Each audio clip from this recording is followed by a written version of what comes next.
Saludos hermanos y hermanas, shalom y bendiciones donde quiera que estén en el mundo. Bienvenidos a la discusión de hoy que es muy importante.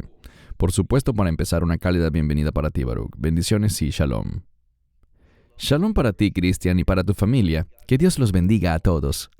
Muchas gracias. Y también te damos las gracias, Baruch, por aceptar hacer este video en relación a la Trinidad. La Trinidad explicada desde una perspectiva bíblica. Antes de que la gente comience a escribir comentarios, como sabemos que siempre sucede, diciendo que la palabra Trinidad no aparece en la Biblia o que es una doctrina católica, me gustaría dar una pequeña introducción de mi parte. Así que si estás listo, Baruch, comencemos. Bien, a manera de introducción, la Biblia enseña que el Padre es Dios, que Jesús es Dios y que el Espíritu Santo es Dios. La Biblia también enseña que hay un solo Dios. Como dije anteriormente, sabemos que la palabra Trinidad no aparece en la Biblia, pero analizaremos esto cuidadosamente a través de las Escrituras para entenderlo mejor. Como mencioné en mi introducción personal, siempre trato de hacer que la gente piense en esto antes de que comiencen a escribir comentarios diciendo que la palabra Trinidad no aparece en la Biblia. He dicho antes que muchos cristianos, muchos creyentes alrededor del mundo, a veces describen a Dios como omnisciente, omnipresente, omnipotente, todo lo cual es cierto.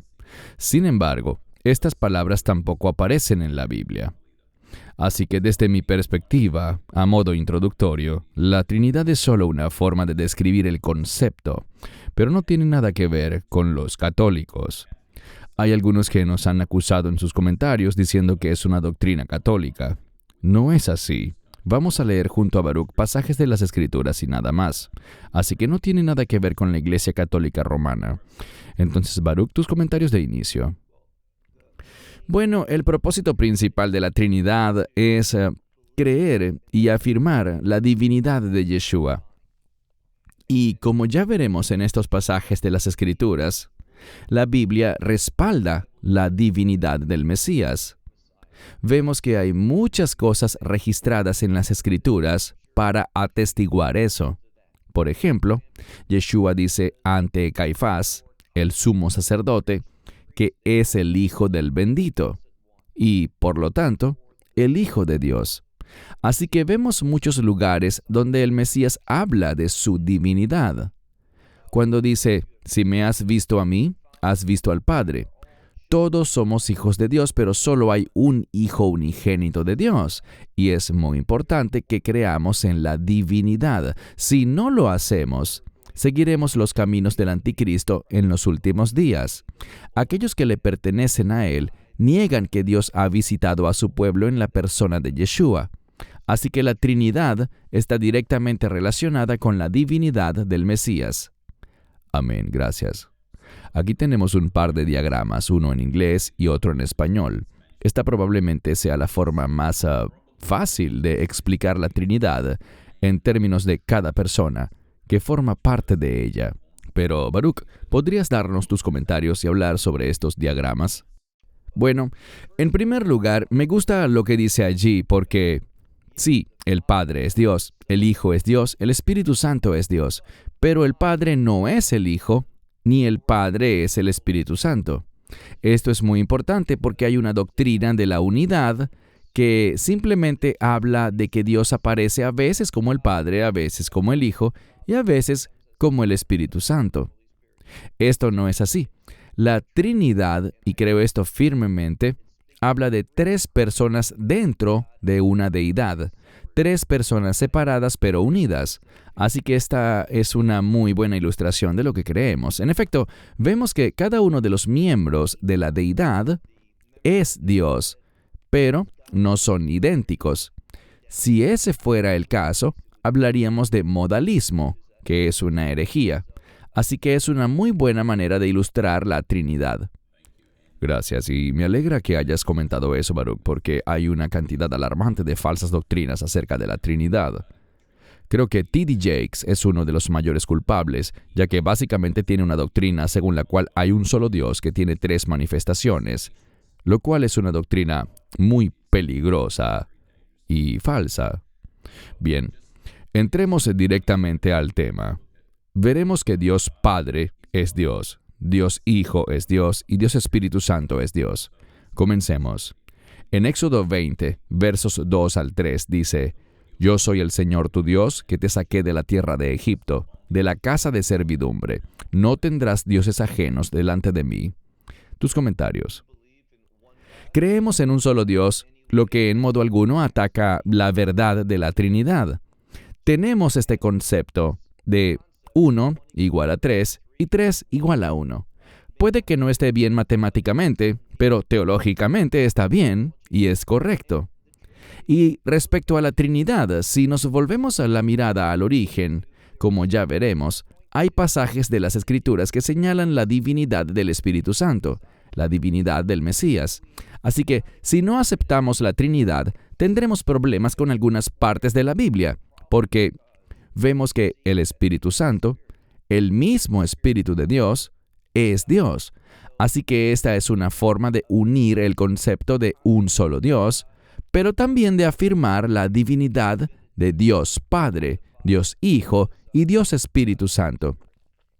Si rechazas esto, entonces estás en conflicto con lo que dicen algunas escrituras. Correcto. Y desde mi perspectiva, ya en las primeras palabras que aparecen en la Biblia, que veremos en breve, es evidente que hay pluralidad con respecto a Dios. Quiero decir, incluso la palabra hebrea para Dios, Elohim, en Génesis 1 y a lo largo de la mayoría de las escrituras hebreas del Antiguo Testamento, aparece en plural. Así que Dios se distingue, por ejemplo, del Espíritu de Dios en Génesis 1, del 1 al 2. Sería un resumen correcto decir que, básicamente, en la mayor parte del libro de Génesis, cuando se usa Elohim, está en plural y no en singular. Es así.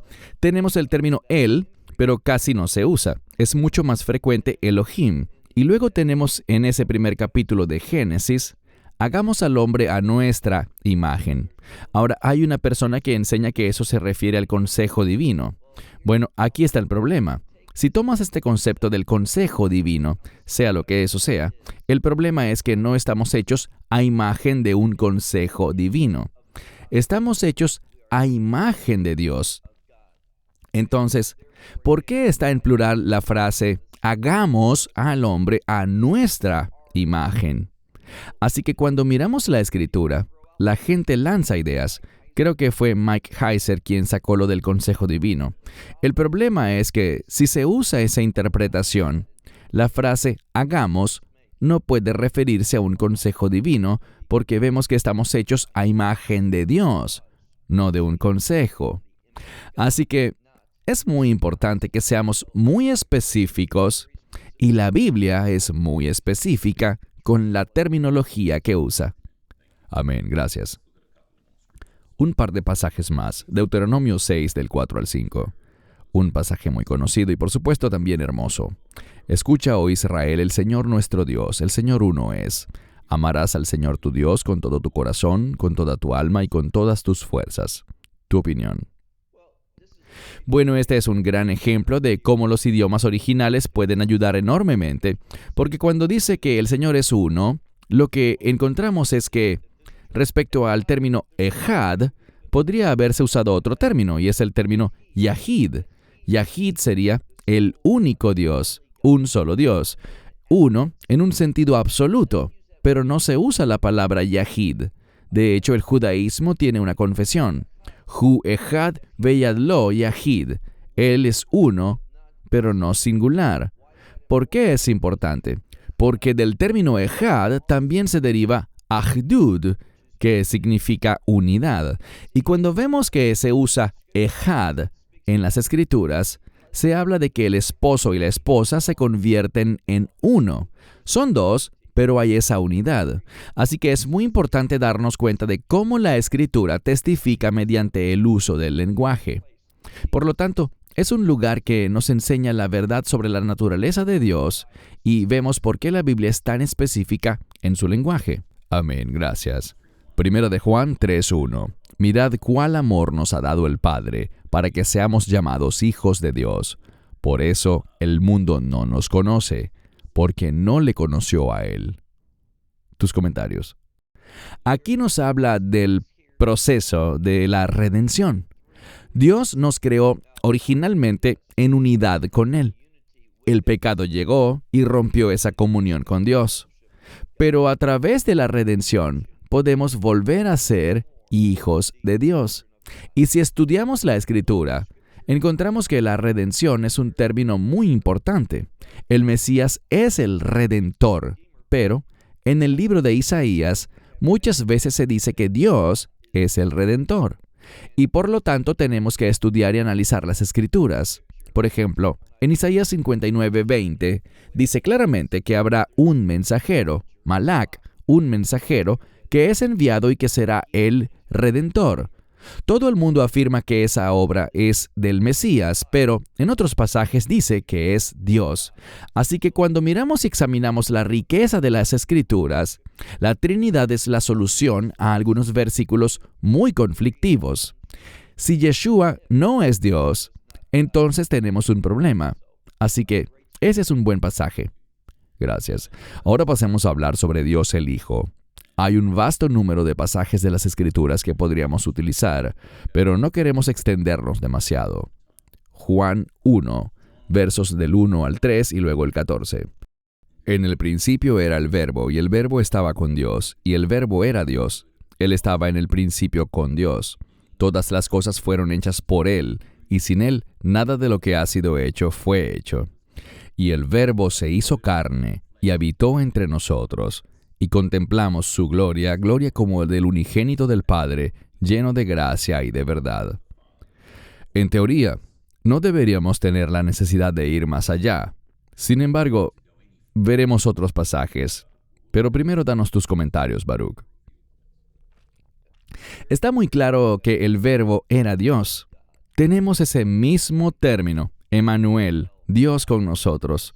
Así que creo que la Escritura se esfuerza mucho en mostrar que el Verbo, que es el Hijo, como dice hacia el final de este pasaje, es Dios. Ahora, si dices, bueno, Él es un Dios, entonces tienes varios dioses y hay algo muy interesante allí.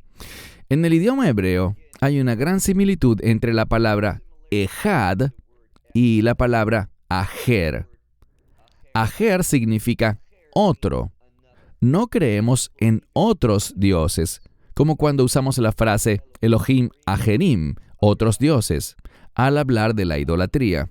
Es interesante que la única diferencia es la última letra, y las letras Resh y Dalet son muy parecidas. Solo hay una ligera extensión en la letra Resh que la convierte en Dalet. Así que, aunque están estrechamente relacionadas, hay un cambio. Y ese cambio muestra que Dios es único, que Dios es uno, que es un compuesto, es decir, no es un absoluto, como dijimos, sino que está compuesto por Dios Padre, Dios Hijo y Dios Espíritu Santo. Finalmente, este último término, el unigénito, cuando se habla de él, y el Salmo 2 es un buen ejemplo de que el Hijo es engendrado, y eso no significa que ese sea su origen. Cuando un niño nace, el concepto de nacer, la palabra yeled, por ejemplo, que significa hijo, literalmente hijo varón, lo importante es que esto tiene que ver con la manifestación. El día en que nace un niño no es el día en el que es creado, es el día en el que es revelado. Y de la misma manera la palabra engendrado está relacionada con eso. Tiene que ver con que Él se manifiesta del Padre. Así que vemos de nuevo esa estrecha relación entre Dios Padre y Dios Hijo. El lenguaje es tan preciso en la Biblia, especialmente en hebreo, que atestigua el hecho de esta unidad entre Dios Padre y Dios Hijo. Y si negamos eso, entonces entramos en conflicto con la revelación de las Escrituras y el lenguaje que ha sido elegido por el Espíritu Santo para transmitirnos esta verdad. Correcto, gracias. Ahora, Juan 8:58. Jesús les dijo, de cierto os digo, antes de que Abraham fuese, yo soy. Y quiero pasar un poco de tiempo en esto, Baruch, porque he notado que lamentablemente hay muchos creyentes que no están preparados para responder a personas de otras religiones. Normalmente vemos que los musulmanes y la gente del Islam siempre argumenta que en ninguna parte de la Biblia dice que Jesús afirmó ser Dios. Esta es una escritura muy, muy clara. Es el mismo nombre que se usa en Éxodo 3, 13 y 14, cuando Moisés estaba delante de la ley de Dios Todopoderoso. Pero te cedo la palabra, Baruch, para tus comentarios. Sí, en realidad hay algo realmente especial y poderoso sobre la conexión entre Éxodo 3, 13 y 14 y lo que Yeshua hace en el Evangelio de Juan. En el Evangelio de Juan hay varios pasajes que mencionan yo soy, que en griego es ego a mí, yo soy. Lo interesante es que si volvemos a Éxodo 3, aparece la frase Ejeye Asher Ejeye, lo que significa yo seré el que seré. En realidad está en futuro, así que debemos hacernos esta pregunta. Me doy cuenta de que en muchas Biblias en español dice yo soy, en Éxodo, pero eso no es lo que dice, está en futuro. Y les pido que por favor lo comprueben. Les aseguro que es así. En el libro de Éxodo, por la forma en que Dios se revela a sí mismo a Moisés, nos está diciendo lo que va a hacer. Y es un concepto, el libro de Éxodo trata sobre la redención, sobre lo que va a hacer para traer al pueblo de vuelta a Él, fuera de la esclavitud, fuera de pecado, de vuelta a su pueblo del pacto. Y se revela a sí mismo como yo seré. Y es el Mesías quien da cumplimiento a eso. Así que el Éxodo apunta a una redención futura que en el libro de Juan ya no está en el futuro, sino que está en el presente. Así que hay cosas muy significativas que a menudo ignoramos o descuidamos, pero eso muestra que el Mesías es el cumplimiento de aquel que será. Él se manifiesta a sí mismo. Él hace la obra de redención en la persona de Yeshua. Así que el yo soy en el Evangelio de Juan es una manera muy significativa de mostrar que Él es el cumplimiento de lo que ya fue profetizado y enseñado a Moisés, y que Él iba a cumplirlo en el futuro. El Mesías Yeshua es ese cumplimiento. Eso es realmente poderoso, Baruch, y animo a los que están viendo este video a que retrocedan esta parte y vuelvan a escuchar lo que Baruch acaba de enseñar. Esto es muy poderoso y muy significativo. Y ya saben, es simplemente notable el poder de las Escrituras. Tito 2:13. Esperando la esperanza bienaventurada y la manifestación gloriosa de nuestro gran Dios y Salvador Jesucristo. Aquí se refiere al rapto, el arpazo. Sé que antes hemos dicho que algunas personas intentan desacreditar esta escritura y dicen, bueno, es verdad, gran Dios, y Jesucristo. Por supuesto, no es así. Pero, ¿qué opinas sobre eso? Bueno, la palabra clave aquí es manifestación. Hay una manifestación de nuestro gran Dios y Salvador. Bueno, si estamos hablando de dos, este es un gran ejemplo de lo mucho que nos comunica la gramática. Aquí nos habla sobre la unidad entre nuestro gran Dios y nuestro Señor, Salvador, el Mesías Yeshua. Porque la palabra manifestación está en singular, así que esto muestra que es uno. Y esta es la manera de corroborar. Busquen el idioma original y comprueben que la palabra manifestación está en singular. Eso muestra la unidad entre nuestro Dios y nuestro Salvador, que son uno. Están las dos personas, pero aquí vemos uno. Y este es otro ejemplo de la Escritura que nos confirma las verdaderas implicaciones de la Trinidad en el lenguaje y la gramática que se eligió. Gracias. Leamos ahora Colosenses 2:9. Porque en Él habita corporalmente toda la plenitud de la deidad. Te cedo la palabra. Bueno, ¿se puede ser más claro que esto, Cristian? ¡Qué poderoso versículo! En Él, y hablamos aquí de Yeshua en ese contexto, en Él habita toda la plenitud de la deidad. Esto habla firmemente sobre todo el concepto de la Trinidad y la divinidad del Mesías.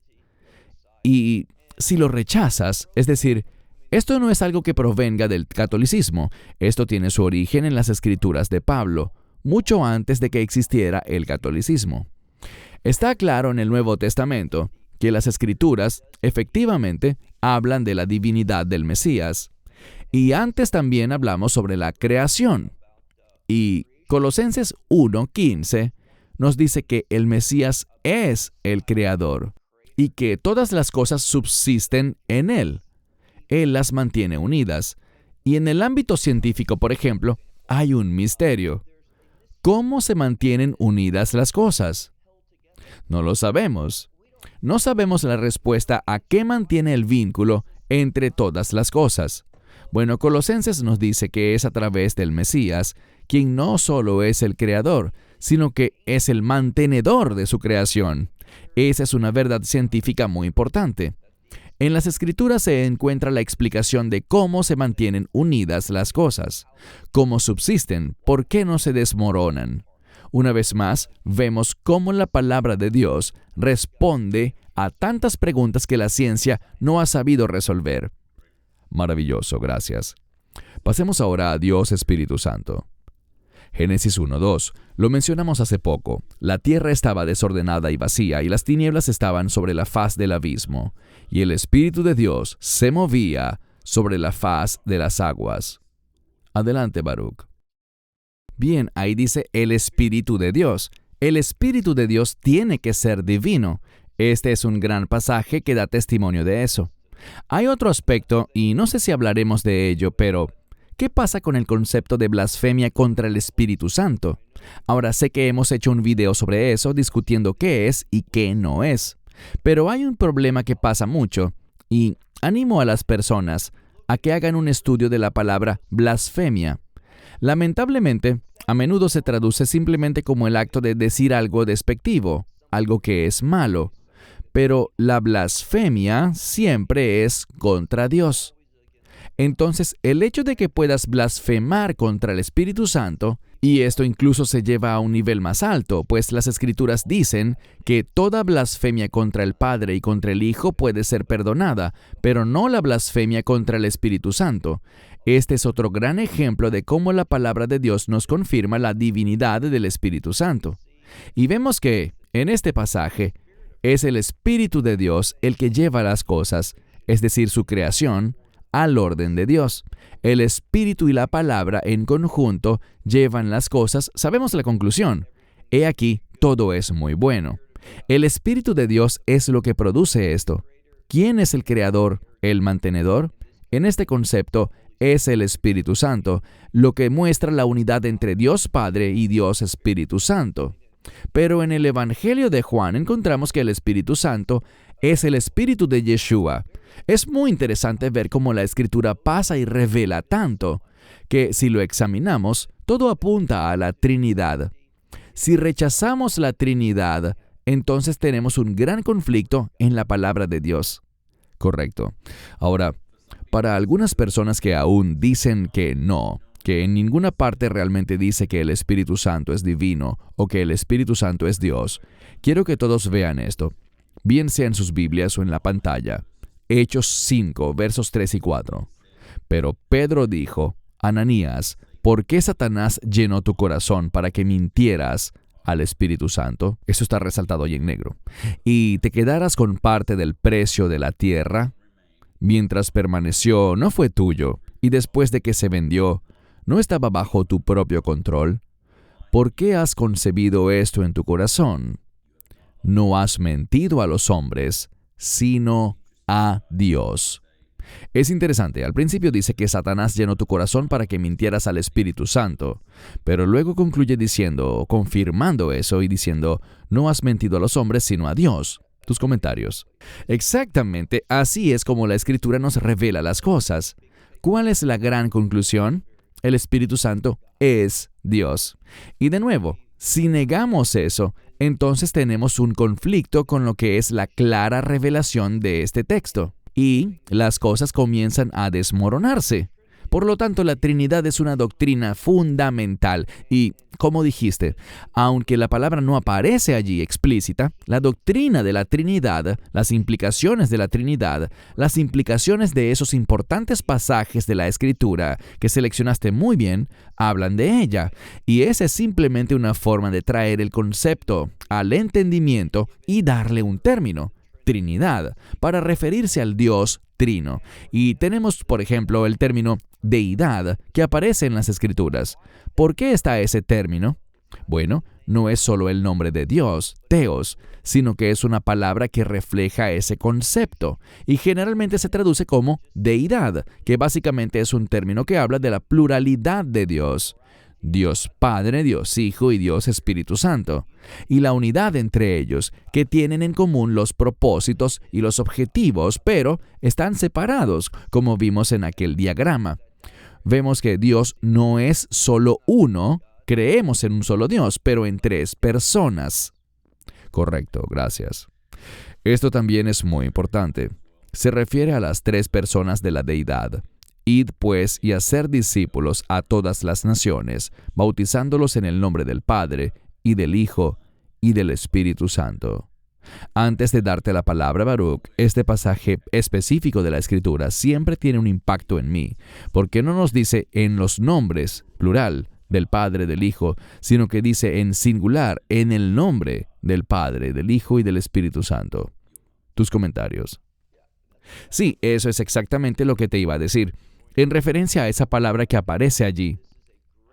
Este es un gran ejemplo de cómo la gramática quiere transmitirnos algo, y tienes razón en discernir el hecho de que es nombre y no nombres, pero también en otros lugares dice, bautícenlos en el nombre de nuestro Señor Yeshua. Esto no es un conflicto, no es que unos grupos lo hacen de una forma y otros se apegan a lo que dice Mateo 28. No es una competencia entre ellos. Lo que vemos aquí en esos pasajes que dicen que debemos ser bautizados en el nombre del Señor Yeshua es que la fe en Él es necesaria, reconocer quién es y lo que ha hecho. Aquí tenemos un pasaje que habla de bautizar en el nombre del Padre, del Hijo y del Espíritu Santo. No hay conflicto, no hay competencia entre ellos. Simplemente aquí se habla del hecho de que tanto el Padre, el Hijo y el Espíritu Santo son, efectivamente, Dios. Pero cuando bautizamos, podemos bautizar en el nombre del Padre, del Hijo y del Espíritu Santo, en el nombre de Yeshua. No hay conflicto, no es una cosa o la otra. Así que es muy importante que veamos eso. Pero ese es un gran pasaje de la Escritura. Antes de tus comentarios finales, Baruch, creo que uno de los versos clave de la Biblia que no tuvimos la oportunidad de incluir es el bautismo de Jesús. Vemos claramente una demostración de las tres personas de la deidad cuando Juan el Bautista bautizó a Jesús. ¿Quieres hablar un poco de eso antes de tus comentarios finales? Porque creo que es algo supremamente importante. Claro, allí podemos ver un par de cosas. Vemos la voz de Dios hablando, la voz de Dios que dice, «Este es mi Hijo amado». Eso es muy significativo. Y, por supuesto, el Espíritu Santo se posa sobre Yeshua. Ahora bien, el Espíritu es el Espíritu de Yeshua, pero la Escritura está escrita para mostrar que cuando nos sometemos a la voluntad de Dios, eso trae su unción. Siempre debemos preguntarnos, ¿cuál es el mensaje? ¿Qué nos está transmitiendo la Escritura? Aquí no está diciendo, esto es cuando el Mesías recibió el Espíritu Santo. No hay separación. El Espíritu Santo es el Espíritu de Yeshua. Nunca hubo un momento en el que Él no tuviera al Espíritu Santo, su Espíritu. Pero esta unción, el mensaje de este bautismo de Yeshua, es que Él le estaba comunicando a Dios, su Padre, que iba a someterse, que iría a Jerusalén. ¿Para qué? Para morir, es decir, para ser crucificado, luego enterrado y luego resucitado de entre los muertos. Eso es lo que significa el bautismo, la muerte, sepultura y resurrección del Mesías. Él le está diciendo a su Padre, esto es lo que haré, te obedeceré, como un hijo fiel. Y esa es la razón por la cual la voz del cielo confirma esto. Así que de manera perfecta, aquí tenemos a Dios Padre hablando con Dios su Hijo y la presencia del Espíritu Santo. Este es un pasaje muy importante que refleja a ese Dios trino, Dios Padre, Dios Hijo y Dios Espíritu Santo. Amén. Y antes de oír tus comentarios finales, Baruch, desde mi perspectiva, la triunidad de Dios como un solo Dios y tres personas, conocido con el concepto de la Trinidad, es una enseñanza bíblica fundamental y un aspecto central de las enseñanzas de Yeshua, del mismo Jesús. Y es algo que no se puede ignorar ni torcer como lo hacen algunas personas. Pero te cedo la palabra, Baruch, para tus comentarios finales. Bueno, ciertamente la doctrina de la Trinidad es fundamental. Vemos en las Escrituras muchos ejemplos de esta doctrina en toda la Biblia. Y simplemente quiero decir esto. Si niegas la Trinidad, el resultado principal de eso es que estás negando la divinidad de Yeshua. Y cuando niegas la divinidad de Yeshua, no conoces al Cristo bíblico, no conoces al Yeshua bíblico. Y cuando no lo conoces y rechazas lo que dice la Biblia acerca de su identidad, no lo has recibido. Muchas personas enseñan falsamente que el Islam cree en Yeshua, pero el Islam no cree en él. ¿Por qué no cree? Bueno, me dirás que ellos mencionan su nombre, pero el problema es que lo que dicen sobre él no es bíblico para nada. Ellos no lo ven como el Salvador del mundo. Ellos no lo ven como alguien divino. No lo ven resucitado corporalmente de entre los muertos. No lo ven como alguien que vendrá a establecer su reino. No lo ven a él como el verdadero profeta del Señor. Y por lo tanto, rechazan la identidad bíblica. Así que no lo han recibido a él. Y permítanme decirles a quienes ven este video que si rechazan la Trinidad, han rechazado la verdad bíblica sobre la identidad de Yeshua. No han recibido al Mesías bíblico y por lo tanto no son salvos. Si alguien pregunta, ¿eso quiere decir que si rechazas la Trinidad no eres salvo? Eso es correcto, porque no has aceptado la verdad bíblica sobre la identidad de Yeshua, una doctrina muy importante que tiene implicaciones eternas. Así que cree en lo que dice la Escritura. Yeshua es el Hijo de Dios, es divino, puede ser adorado y debe ser adorado. Lo vemos muchas veces en la Escritura. Las personas se inclinan ante Él. Finalmente, en el libro de Daniel, capítulo 7, se habla sobre el Hijo que vino ante el anciano de días. Ese término anciano de días se refiere al Padre, y vemos que Él heredará el reino, la gloria y el honor, hasta el punto en el que todas las personas lo adorarán. Y es interesante porque eso está en arameo. Si fuera en hebreo, la palabra servir podría ser servir o adorar. Y la gente que ignora el hecho de que está en arameo ha dicho, eso solo significa que todas las personas le servirán. No, no es así. En el relato bíblico se usa una palabra que está en arameo y significa adorar, en el sentido de adorar espiritualmente. Entonces la Escritura realmente dice que todas las personas, todas las naciones, todos los idiomas lo adorarán. Esto va de la mano con lo que hemos dicho anteriormente. Toda rodilla se doblará y toda lengua confesará para la gloria de Dios que Él es el Señor, y el hecho de que sea el Señor también respalda su divinidad.